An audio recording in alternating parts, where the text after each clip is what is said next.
और अब बात करते हैं महत्वपूर्ण खबर की। दरअसल बीजेपी अध्यक्ष जेपी नड्डा जोधपुर दौरे पर पहुंच गए हैं।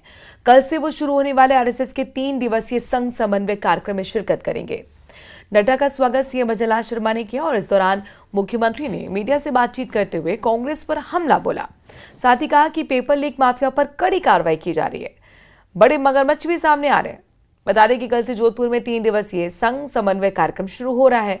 इसमें 32 संगठनों के उच्च पदाधिकारी कई मुद्दों पर चर्चा करेंगे।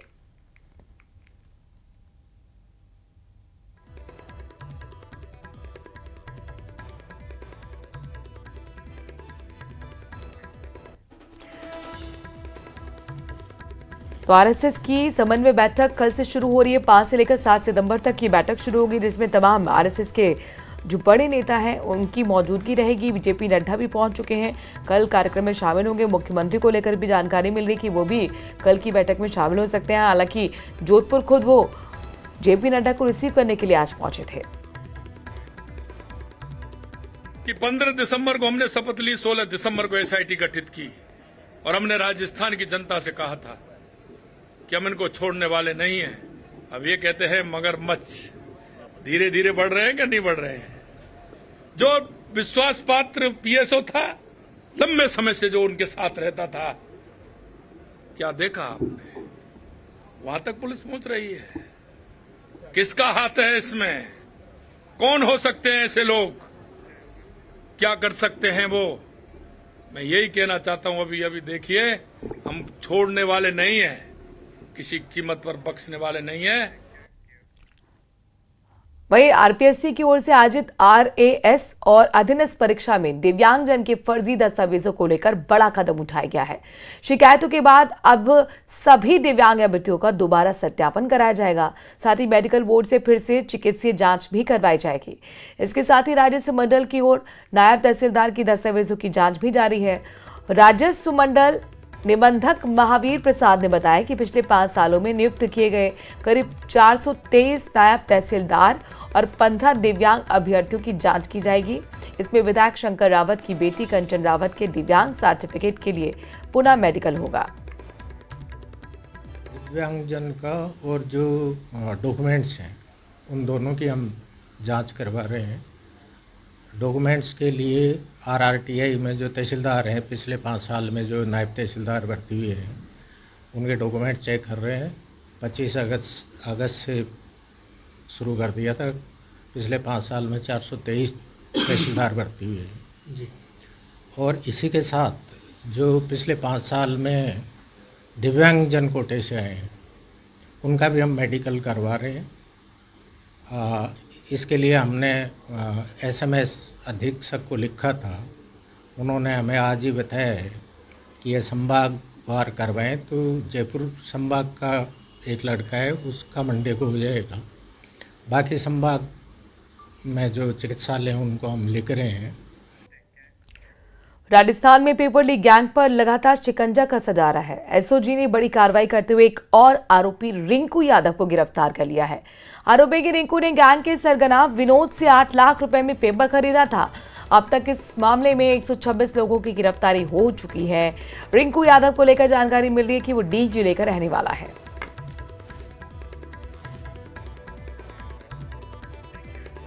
जैसलमेर के डांगरी गांव में खेत सिंह हत्याकांड के बाद से तनावपूर्ण हालात अब सामान्य हैं। उग्र प्रदर्शन, नागजनी, पत्थरबाजी और आंसू गोले छोड़ने के बाद प्रशासन और ग्रामीणों में सहमति बन गई। ग्रामीण अंतिम संस्कार के लिए सहमत हो गए हैं, लेकिन उससे पहले जो डांगरी गांव में हुआ, इस रिपोर्ट में देखिए।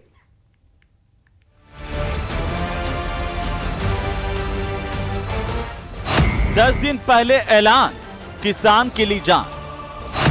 धारदार हथियार से वार, भड़का गुस्सा, जली दुकान।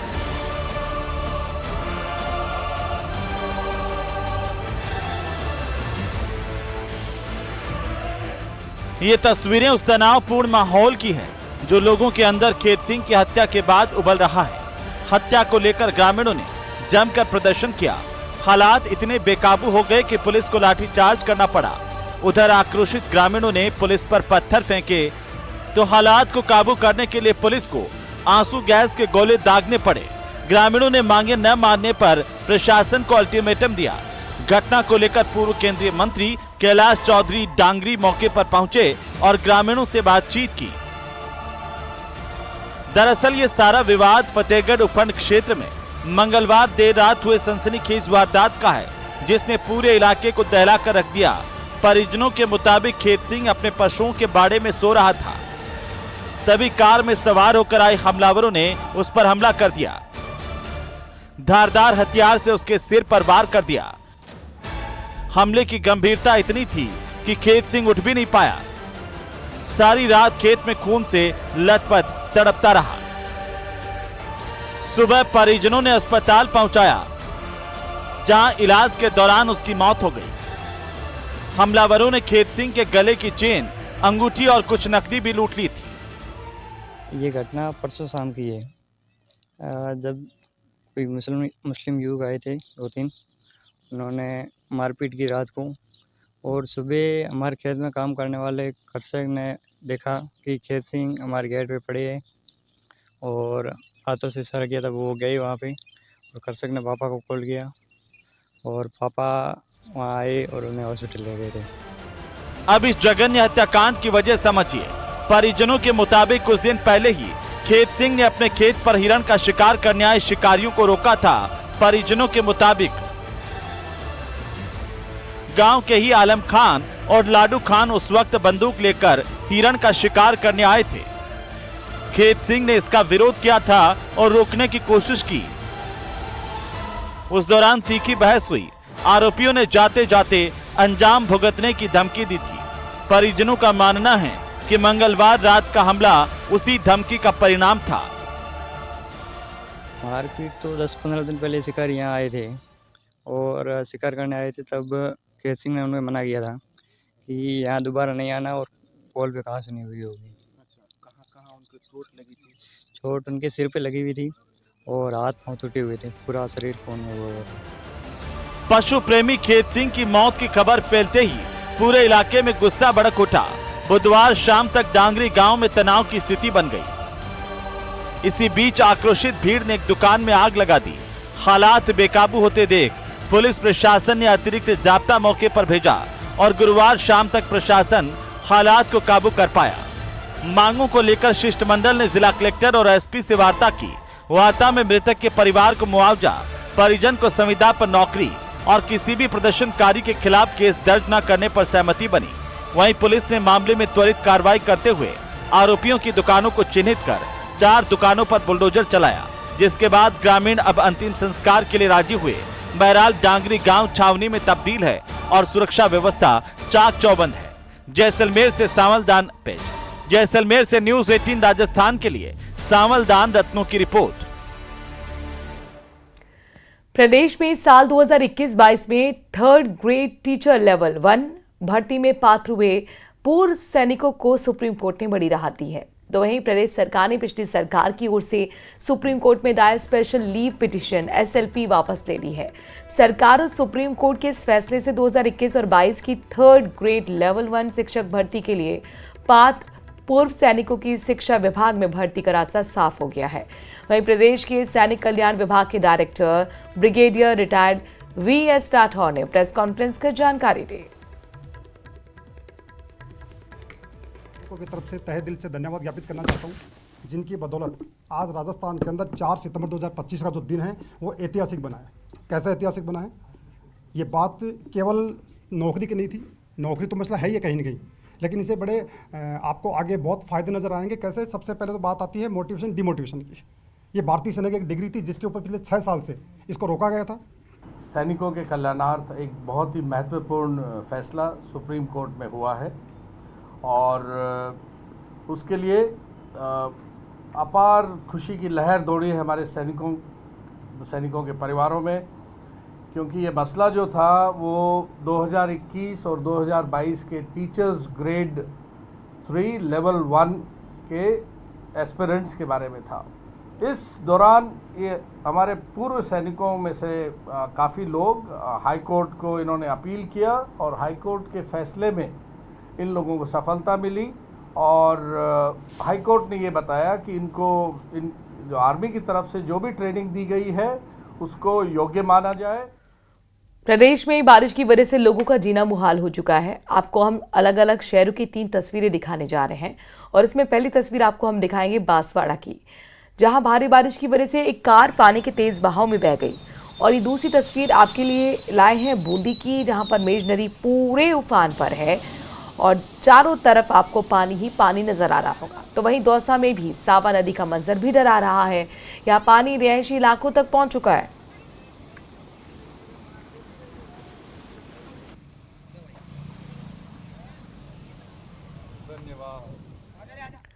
करौली के नादौती से ब्रेकिंग न्यूज आपको बताते हैं। सीएससी का जर्जर भवन अचानक से ढह गया। गनीमत रही कि हादसे में कोई जनहानि नहीं हुई। सीसीटीवी कैमरे में ये पूरी घटना कैद हो गई। ग्रामीणों ने भवन के पुनर्निर्माण की अब मांग की है।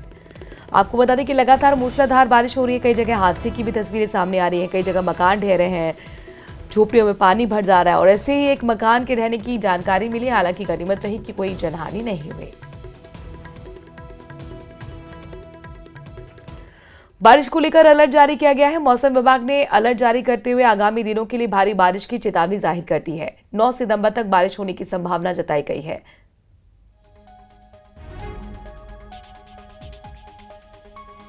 पांच सितंबर को अधिकांश हिस्सों में बारिश की चेतावनी है। कोटा, उदयपुर, भरतपुर, अजमेर और जयपुर संभाग में भी बारिश होगी। 5 से 7 सितंबर जोधपुर, बीकानेर संभाग में भारी बारिश की संभावना जताई गई है।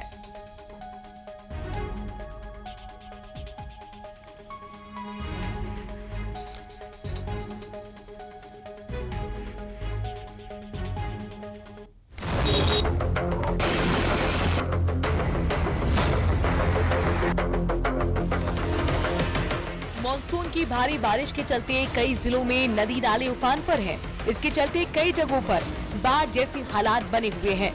इसी की कुछ तस्वीरें आपके टीवी स्क्रीन पर।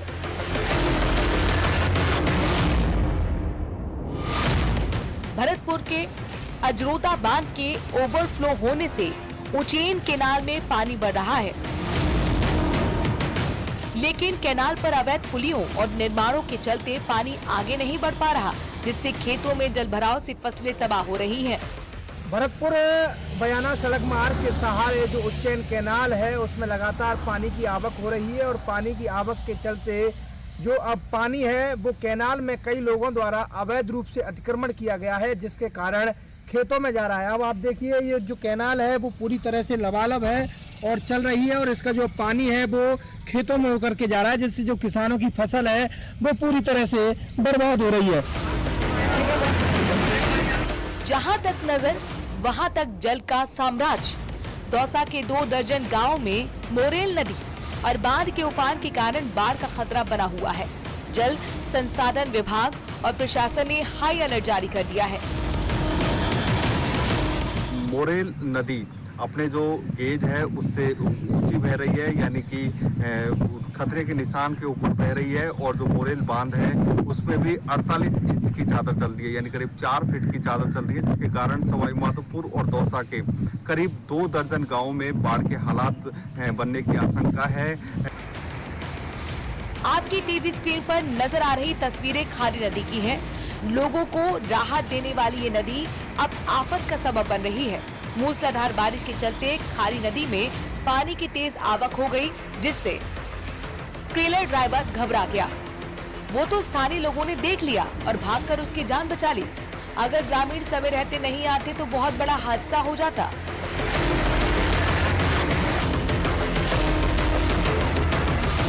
जयपुर में कानोता बांध की लगातार चादर चल रही है।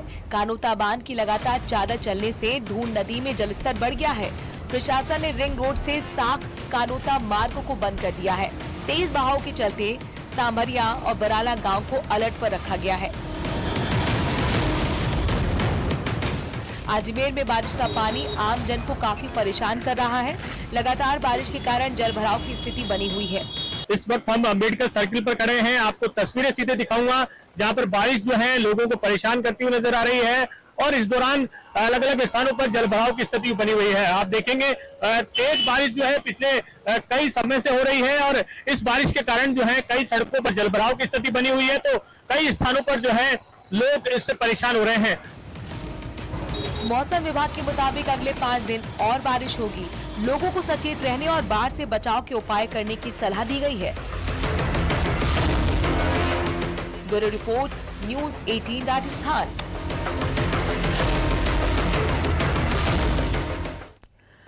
मूलभूत सुविधाओं के नाम पर लाखों दावे और वादे किए जाते हैं, लेकिन धरातल पर शून्य नजर आता है।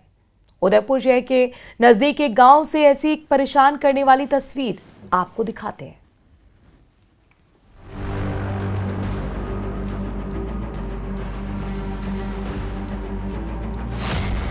जो उलझ कर रह गई है फाइलों के जाल में। गांव तक वो रोशनी आएगी कितने साल में। स्कूली बच्चों के लिए 2020 में राष्ट्रीय शिक्षा नीति के तहत बदलाव किए गए। पहली कक्षा में प्रवेश की उम्र 6 साल निर्धारित की गई, ताकि बच्चों को पढ़ाई का मानसिक और शारीरिक तनाव कम उम्र में ना झेलना पड़े। लेकिन ग्रामीण क्षेत्रों में बच्चे बारिश के दिनों में स्कूल पहुंचने के लिए शारीरिक और मानसिक दोनों तनाव झेलने को अभिशप्त हैं। तस्वीरें उदयपुर के कुराबड़ ब्लॉक की हैं।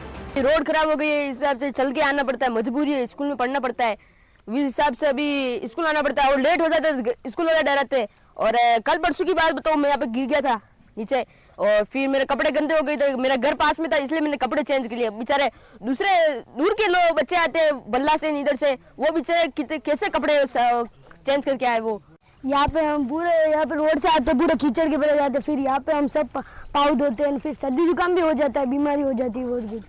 बच्चे बताते हैं कि कई बार कीचड़ में गिर जाने से उनके कपड़े खराब हो जाते हैं, लेकिन किससे कहें, कोई सुनने वाला देखने वाला हो तब तो। कई बार स्कूल के शिक्षकों और परिजनों ने जिम्मेदारों तक गुहार भी पहुंचाई, लेकिन समाधान नहीं हुआ। हम रोज यहाँ पे स्कूल आते हैं, ये रोड के लिए बोलते हैं हर बार नेता लोग की रोड बना देंगे, ये बना देंगे, बनाते भी नहीं है। और यहाँ पे सांप वगैरह ये पानी में घूमते हैं, इनको कुछ पता ही नहीं है, ये नौकरी छोड़ दे नेता लोग, ऐसा ही चाहता हूँ मैं। स्कूल जाने वाली रोड की हालत बहुत खराब है, दोनों रास्ते बहुत खराब है और जो दूर दूर से लोग आते हैं वो भी परेशान होते हैं, गाड़ी वाले भी नहीं जा पाते। हम बच्चे रोज भी गिर जाते हैं नीचे। ये देखो इनके कपड़े, मेरे भी ये देखो गंदे हो गए कपड़े। अब मेरी ये मांग है कि नेता लोग नौकरी छोड़ दे और हम क्या स्कूल नहीं आ पाएंगे। कुछ बच्चे नेताओं को नौकरी छोड़ने की भी सलाह दे रहे हैं, लेकिन जब तक वे समझदार होंगे तब तक समझ जाएंगे कि सिस्टम में उनकी हैसियत एक मतदाता से ज्यादा कुछ भी नहीं और मतदाताओं के पास नेताओं के वादों पर यकीन करने के अलावा दूसरा रास्ता नहीं होता। न्यूज 18 राजस्थान के लिए उदयपुर से कमलेश दखनी की रिपोर्ट। दिवाली में 1 महीने से ज्यादा का वक्त बचा हुआ है, लेकिन मोदी सरकार ने अभी से ही दिवाली वाला माहौल सेट कर दिया है। फ्रिज से लेकर एसी तक, कार से लेकर बाइक तक, घी बटर से लेकर पनीर तक सब कुछ बम पर सस्ता कर दिया गया है।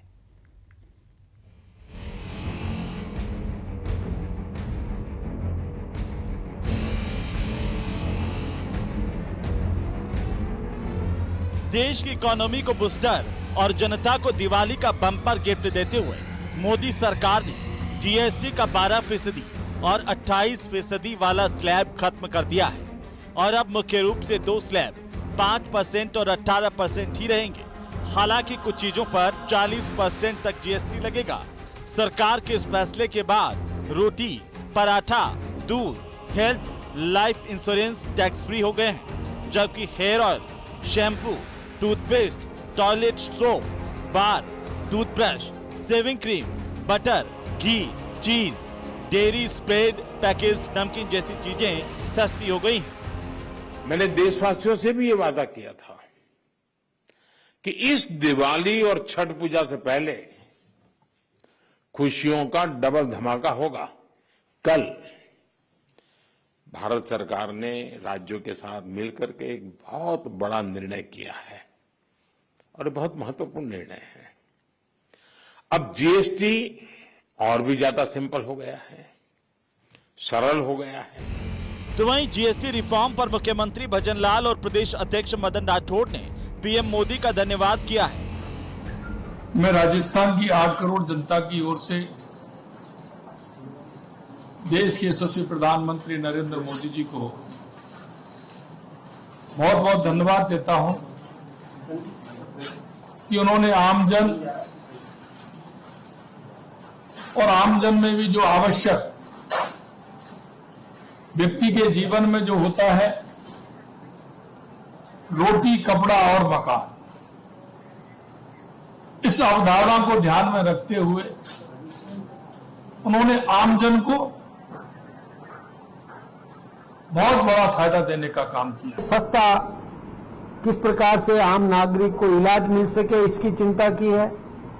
कृषि क्षेत्र में किस प्रकार से हम और अधिक और काम बढ़ा सकें, किसान को किस प्रकार से राहत दें। यही नहीं, दवाओं को सस्ती करना, ये एमएसएमई यानी कुटीर उद्योग को प्रोत्साहन देने के लिए और उनको किस प्रकार से सहायता दी जा सके, ऐसे कई मशीनरी जो कुटीर उद्योग में काम में आती है उनको भी, और टैक्स में, जीएसटी में बहुत राहत दी है, बहुत कमी की है। लेकिन मोदी सरकार के इस फैसले में कांग्रेस अपने लिए क्रेडिट खोज रही है। 2016 से राहुल जी 2 ही स्लैब्स की बात कर रहे हैं। अब हमने अभी एक आवाज कल उठाई है, 8-9 हफ्ते में ये भी सलाह मान ले राहुल जी की तो अच्छा रहेगा, नहीं तो फिर हम आके कर देंगे। वैसे राहुल गांधी ने कुछ साल पहले जीएसटी पर और कुछ दिन पहले भारतीय इकोनॉमी पर जो कुछ कहा था वो सुनना भी आज जरूरी है। इनकी जो जीएसटी है ये जीएसटी नहीं है, GST, Gabbar Singh tax. Everybody knows that the Indian economy is a dead economy. I'm glad that President Trump has stated a fact. सवाल ये कि जिस जीएसटी को कोसने में कांग्रेस ने कोई कोर कसर नहीं छोड़ी, उस पर अब क्रेडिट लेने में क्यों जुटी है?